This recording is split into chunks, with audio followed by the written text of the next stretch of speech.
Hello, everybody. Welcome and welcome back to Pilates Students Manual, helping you get the most out of your Pilates classes. I'm Olivia. Remember, you get the latest updates about everything I'm working on by joining the community at buymeacoffee.com/Olivia Podcasts. And you can follow along on Instagram at Pilates Students Manual. Pilates Teacher's Manual, the book, is now available for purchase as both an EPUB and PDF, and on Kindle, available on Amazon. But if you purchase it and other podcast merch from me, that's at shop.oliviabioni.com. As I shared in the last few episodes, we've been exploring all the shapes the spine makes in this little mini-series on the show. One of the most unique things about Pilates is that you get to move your spine in all directions when you do Pilates versus more repetitive forms of exercise like golf or running or cycling, when you use your muscles in the same way to perform the same general action over and over again. For example, you would never switch which way you're holding your golf club, and you would never do a back bend when you're riding your bike. Today's episode is all about spinal rotation, which is sometimes called twisting, or in my classes, twisty business. We can twist more or less at different points of our spine because, as I've shared in previous episodes, our spine bones don't actually all look the same, which means that they don't all move the same. Our cervical spine, for example, aka the bones in our neck, have a really great capacity for rotation because evolutionarily we had to be able to look around to see what's going on, right? Our topmost vertebra, C1, is also called Atlas, which is a cute little play on Greek mythology because it supports our head and our brain, just like the character Atlas carried the weight of the world. Our C2 vertebrae, and they're just numbered by letters and numbers, so C1 is the topmost vertebra in the spine, and C2 is the second one. So that second one is also called axis, and that's where we can really articulate our head. Like, we can look in all directions. We can not only rotate, but we can also drop our chin to our chest. We can look up at the ceiling. Like, we have a lot of movement there because that spine bone is different. It looks different. It moves differently. It allows us to move differently. In our trunk, we're able to rotate a lot more in our upper back or our thoracic spine versus our lower back or our lumbar spine. And this is because our spine bones have what's called processes, which are bumps on our bones. Our vertebrae have spinous processes on the posterior edge, and they kind of stick out of our back a little bit. Like if you do a forward fold and you see those bumps from the bones of your spine, those are the spinous processes that you're seeing under your skin. I always think about the dinosaur Stegosaurus when I think about spinous processes because those big bone plates on the back of a Stegosaurus are oversized spinous processes. Vertebrae also have transverse processes, which are bony bumps that stick out on the sides of the bones. The way the spinous and transverse processes of one vertebra are angled determines how they'll move with the other bones around them. So in rotation, the transverse processes of our lumbar spine, right, the bones in our low back, they bump against each other. So our rotation in that part of our spine is limited. However, in our thoracic spine, the transverse processes are angled in a way that they kind of slide against each other, which allows us to rotate there with greater ease. The plane of movement that we're working in when we are rotating our spine is what's called the transverse plane. A plane of movement is like if you were cut in two by a pane of glass, and the way that you can move without bumping into that pane of glass is going to tell you what plane that you're in.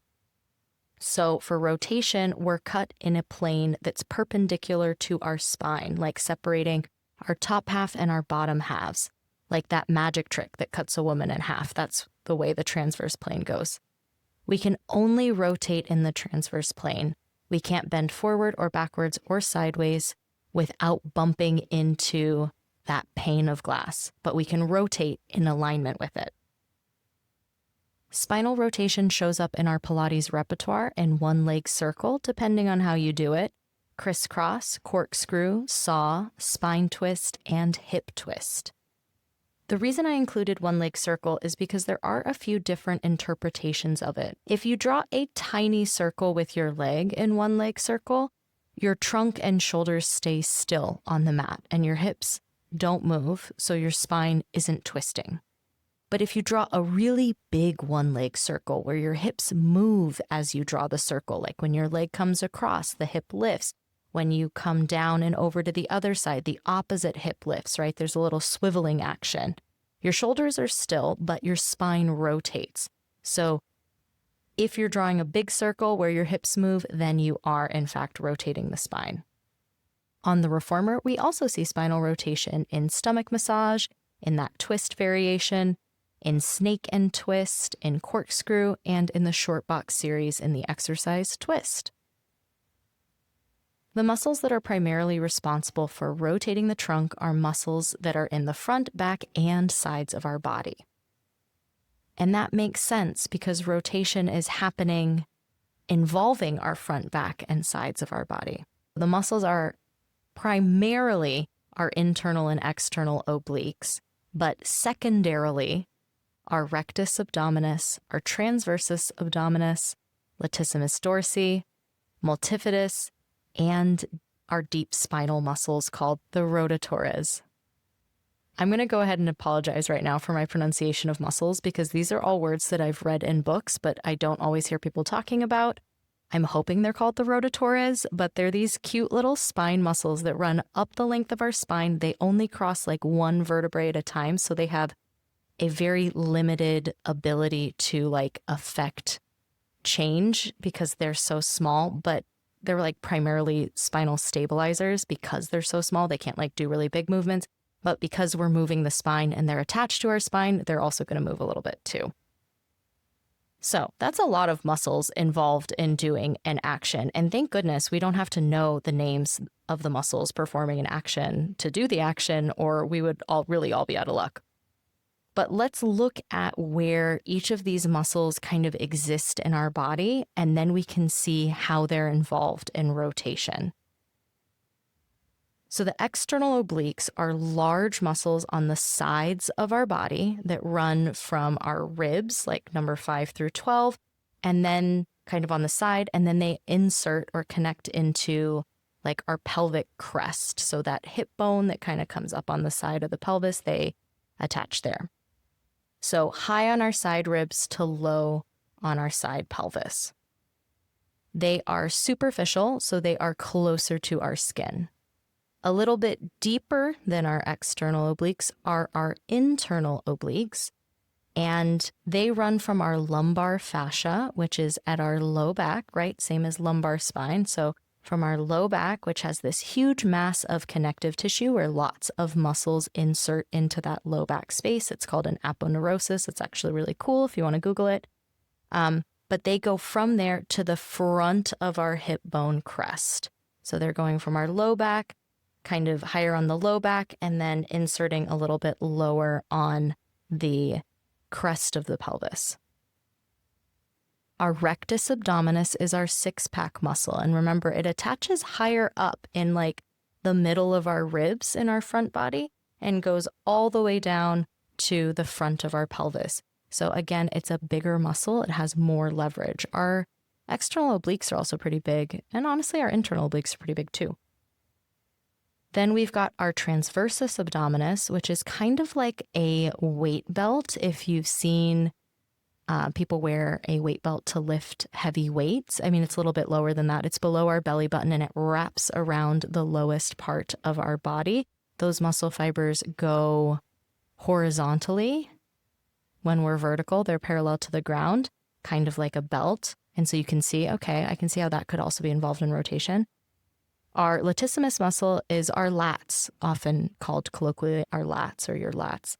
And they look like a big diamond on your upper back. They kind of attach on one side, like from the side of your neck. They come out to your shoulder at a diagonal, and then they also attach along the spine and then mirrored on the other side. So it's this big muscular diamond on our back when you see someone who lifts and you see them doing their poses, like a lot of times it's showing off that muscle because it's another really big superficial muscle.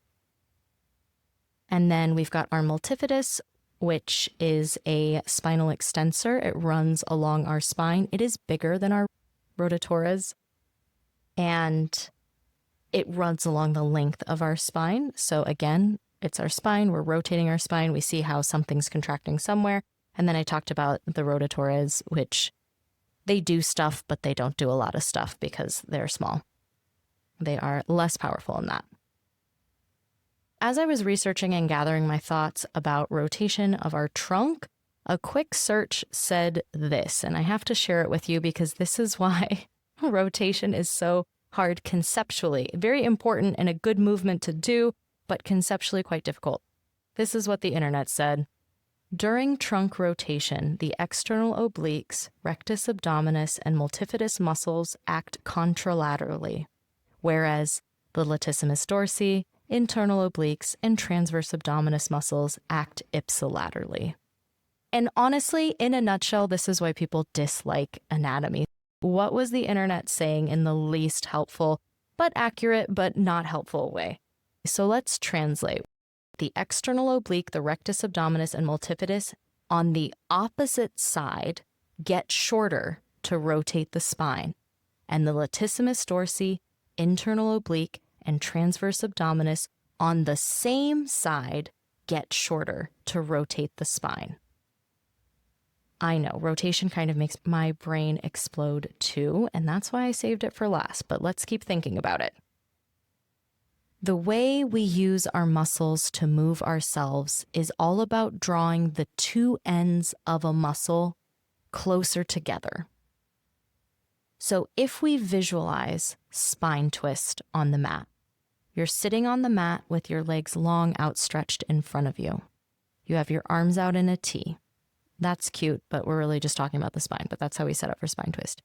We imagine that we're turning to the right. And even when you're listening to this podcast, can you turn your trunk to the right? What happened to make that happen? Well, our left external oblique shortened. So even though we're turning to the right, our left external oblique, when the two ends get closer together, they shorten. That turns our rib cage to the right.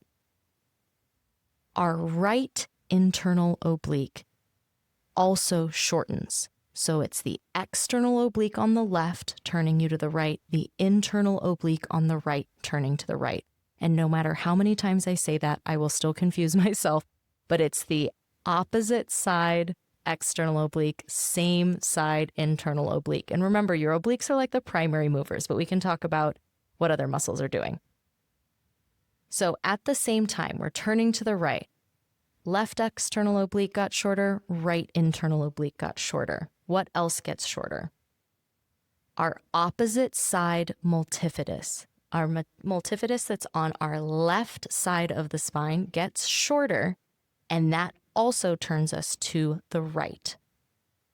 The opposite side rectus abdominis. So we're turning to the right. The left side rectus abdominis also gets shorter to turn us to the right. Our latissimus, that diamond-shaped muscle, the right side, the same side of our latissimus, gets shorter, and that's going to pull our shoulder back, right? Because our latissimus attaches at kind of that shoulder cap. If you think of your deltoid, which is that, I always think of it like your little shoulder cap muscle. Our latissimus is attaching like right in that area on our back. So it's pulling our shoulder back. The right side latissimus is also pulling our shoulder back, turning us to the right, and the right side of our transversus abdominis, so that low belly weight belt that wraps around, that flattens our belly when we are doing abdominal exercises, that really deep abdominal muscle. That same side one is also going to pull us to the right. Even a simplified explanation of rotation is still pretty complicated. And that's just for like a pure twisting movement, like spine twist. That is the only plane of movement that our spine is moving in spine twist. But some exercises in Pilates are compound exercises where we're moving in multiple planes of movement and we're moving our spine in more than one direction at the same time. Think of snake and twist on the reformer. There's extension and rotation. Or corkscrew, we're flexing and rotating. Or saw, we're flexing and rotating and side bending, all at the same time. If your goal is to build strength in rotation, you have to strengthen the muscles that perform spinal rotation. That's going to be our obliques, both internal and external, our rectus and transverse abdominis muscles, our latissimus and our spinal extensors will all be assisting in those movements.